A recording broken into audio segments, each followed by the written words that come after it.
30 ans de chansons et toujours cette même méfiance vis-à-vis des certitudes. Christophe Miossec est de retour sur scène avec Simplifié, un 11e album né de contraintes assumées, d'un recentrage presque artisanal et d'un rapport toujours très vif au doute. Un disque enregistré dans un cadre volontairement resserré, loin des effets, pour aller droit à l'os des chansons. Depuis le début de l'année 2025, vous avez repris la route avec vos musiciens, réinventant votre répertoire soir après soir, sans nostalgie, sans autoportrait figé.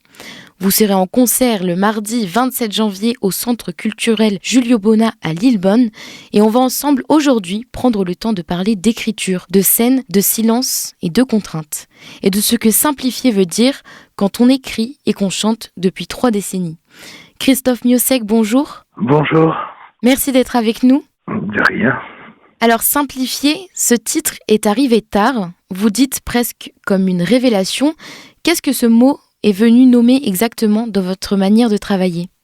C'est arrivé le verbe est arrivé à la fin du disque, en fait. Et j'avais déjà pas mal d'éléments sur les bandes. Et pour le mixage, je me suis dit, il faut trouver quelque chose pour tout sans avoir à le dire, quoi, en fait. Et du coup, simplifier m'est tombé dessus. Du coup, ça a vraiment simplifié les choses parce que du coup, on a pu garder juste le minimum. Juste le minimum, justement. Alors, simplifier, ce n'est pas appauvrir.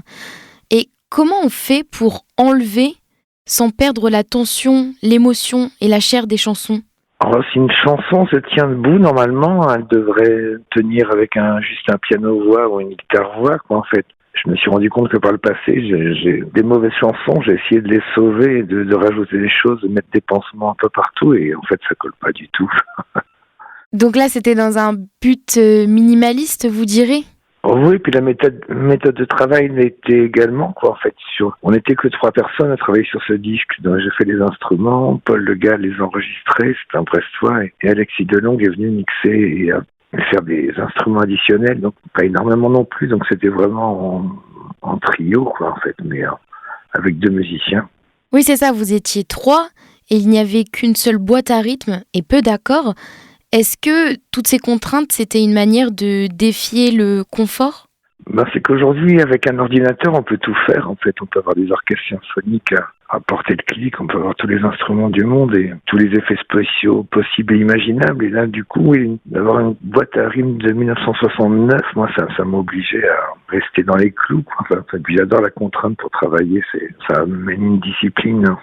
Oui, est-ce que vous pourriez développer pourquoi la contrainte, ça vous aide à créer ? Parce qu'il n'y a qu'une seule direction, en fait, sur cette boîte à rythme. Il y a 11 morceaux sur le disque, il y avait 13 rythmes sur cette boîte à rythme, donc j'étais obligé de composer et puis de trouver des idées dans ce cadre-là, quoi. Et du coup, intellectuellement, je trouve ça bien, parce que ça peut rendre dingue quand il y a trop de possibilités que d'avoir aujourd'hui avec un ordinateur. Vous dites craindre le radotage plus que tout. Alors comment on s'auto-surveille après 30 ans de carrière pour ne pas devenir sa propre caricature ? Ouais, je sais pas si c'est toujours réussi, mais en tout cas, je tente, quoi, en fait, de pas... sur ce dernier disque, j'ai essayé d'avoir un regard extérieur, quoi, même si j'ai jamais fait de l'autofiction, mais clairement d'autres personnes, donc c'était un moyen. Le doute, il revient souvent dans vos paroles comme dans vos entretiens. Est-ce que vous diriez que c'est un moteur de création ou une fragilité au quotidien ? Le doute, je vois ça comme une vertu, pas comme un défaut, quoi, en fait. Et le doute fait qu'on n'est jamais pleinement satisfait. Du coup, ça pousse à bosser. On a toujours l'impression que le prochain disque va être mieux, ce qui est peut-être pas vrai du tout, mais on peut avoir l'impression de ça. Donc ça soulève malgré tout. C'est positif, quoi, le doute. Et donc cette impression d'avoir la capacité de toujours faire mieux, c'est ça qui vous pousse à continuer aussi ? Oui, et j'ai peut-être tout à fait tort, quoi, mais le fait d'avoir cette impression-là fait que je me remets au travail, quoi, et mine de rien, même si les paroles et les musiques ne le sont pas vraiment, faut être optimiste, quoi, pour se remettre au boulot après 30 ans. Vous diriez que c'est difficile de se remettre au travail ? Non, c'est pas difficile, mais il faut continuer à s'amuser, quoi. C'est pour ça, là, d'avoir réduit les éléments, les instruments, tout ça, c'est de l'amusement, en fait, c'est du jeu. Donc, mais on n'a pas beaucoup de jouets, mais faut faire avec, et ça, c'est chouette. Vous écoutez beaucoup de hip-hop au moment de simplifier. Qu'est-ce que cette musique, elle vous a apporté ? Ah, c'est une musique ancienne parce que dès le début du hip-hop, Grandmaster Flash, Afrika Bambaataa, des choses comme ça, enfin, pour moi, après 82-83, le rock était mort, quoi. En fait, il y avait le hip-hop, il y avait le dernier album des Talking Heads, il y avait plein de choses intéressantes et le rock radotait déjà à l'époque et du coup, ça m'a toujours accompagné, mais je trouve qu'actuellement, dans le hip-hop américain, il y a des jeunes complètement décomplexés, quoi, en fait, qui font de la musique où il n'y a plus de chapelle, ils se permettent beaucoup de choses, quoi, et c'est le retour des instruments chez beaucoup de jeunes du hip-hop et ça c'est plutôt excitant. Donc vous vous êtes inspiré de la liberté de cette nouvelle génération de rappeurs ? Ouais, enfin c'est comme s'ils m'avaient donné la permission quoi de bricoler chez moi comme ils le font chez eux quoi en fait et à 60 ans de se dire bah tiens finalement c'est une philosophie qui me plaît bien quoi en fait. Votre tournée actuelle, elle semble réinventer votre répertoire, parfois de façon très radicale. Selon vous, la scène, elle est devenue un laboratoire plus qu'un lieu de restitution ? Ah ouais, c'est tout à fait ça. Ah oui, non, s'il fallait rejouer les morceaux tels qu'ils ont été enregistrés sur disque à la virgule près, et justement encore avec un ordinateur, non, ça, je préférerais rester à la maison, quoi. Non, puis là, on est en trio, et du coup, ce trio permet beaucoup de liberté, parce qu'il y a des chansons, c'est pas comment on les finit, quoi. Chaque soir, c'est différent, donc c'est vraiment agréable, chaque soir, de devoir retrouver quelque chose, quoi, en fait. Vous avez dit tout à l'heure que vous essayiez de jouer lorsque vous composiez les musiques. Est-ce que sur scène, vous jouez aussi au sens propre ? Ah ouais, c'est vraiment pour le concert soit bien fort. Enfin, c'est vraiment ça qui est bien avec ce métier, c'est un travail, mais on joue quoi, et c'est assez dingue d'avoir cette liberté-là, toujours après tant d'années, de pouvoir monter sur scène pour se mettre à jouer quoi. C'est surtout je joue avec Stéphane Fromentin, Nicolas Méheux, et je crois qu'on s'est vraiment bien trouvés tous les trois quoi. C'est une solidarité qui fait que ça rend, l'espèce humaine meilleure, je trouve. Dans vos chansons, le « je » est de plus en plus poreux. Est-ce que c'est un choix conscient de s'éloigner de l'autobiographie ou quelque chose qui s'impose naturellement avec le temps ? Ah oui, avec le temps, il y a quelque chose qui devient obscène dans le jeu, quoi, en fait. Mais même si depuis le début, j'ai jamais voulu faire de l'autofiction, enfin, ça n'a jamais été un journal de bord, mes chansons. Enfin, même quand j'utilise le jeu, peut-être des histoires empruntées à des connaissances, à des gens autour de moi, mais à travers un roman et tout ça. Mais en tant que chanteur, quand on utilise le jeu, on est foutu, quoi. Je veux dire, c'est comme si on met la voix en plus, donc ça devient forcément notre histoire, alors qu'au départ, le scénario n'est pas vraiment quoi. Et puis des fois, ce sont pas nos histoires. Quelques années après, on retombe dedans et ça devient notre histoire. Ça qui peut être drôle aussi. Enfin, je suis pas très clair, mais quelque chose qui a été écrit à un moment donné et qui ne nous concernait pas, 10 ans après, ça, on se retrouve dedans. Ça a été votre cas ? Oui. Des fois, c'est surprenant. On joue avec le feu et du coup, par moment, bing, ça, il y a un retour de flamme. Est-ce que vous pourriez nous donner un exemple ? Il y a une chanson qui peut paraître le plus autobiographique possible, ça s'appelle Je m'en vais, c'est quelqu'un, enfin il n'y a pas plus d'autobiographique, mais en fait c'était emprunté à un dialogue du film du Mari de la coiffeuse de Patrice Lecomte, en fait, et j'avais demandé l'autorisation de pouvoir utiliser ces quelques mots qu'écrivait la coiffeuse avant de se jeter d'un pont, et 10-15 ans plus tard, cette histoire est devenue la mienne, quoi, en fait. Vous avez longtemps refusé la publication écrite de vos paroles. Est-ce que c'est toujours un malaise pour vous de voir une chanson privée de sa voix ?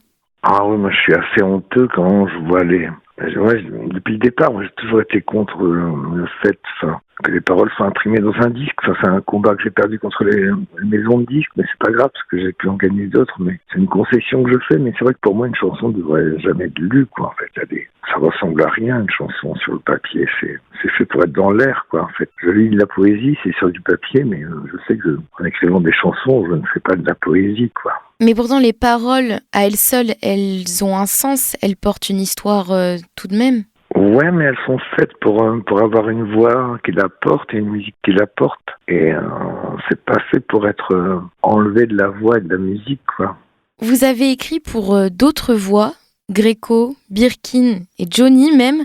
Qu'est-ce que cela change d'écrire quand on sait que l'on ne sera pas celui qui porte les mots ? Oh, c'est assez fabuleux comme exercice. Enfin, c'est surtout quand on aime ces personnes, quoi. En fait, quand on les sent, enfin, il y a un vrai plaisir à écrire pour elles, à trouver le dictionnaire, à trouver le mot, ou le registre du vocabulaire, quoi. Et moi, essayer d'être juste, mais c'est surtout d'être en concert, quoi. C'est pareil, c'est pas tellement écouter à la maison, c'est d'être en concert, entendre une personne chanter ses mots, enfin, se les accaparer, ça, c'est un luxe assez incroyable. Et est-ce que c'est plus facile parfois de dire des choses importantes à travers la voix d'un autre ? Ouais, j'ai l'impression, oui, qu'on peut se permettre, comment dire ça.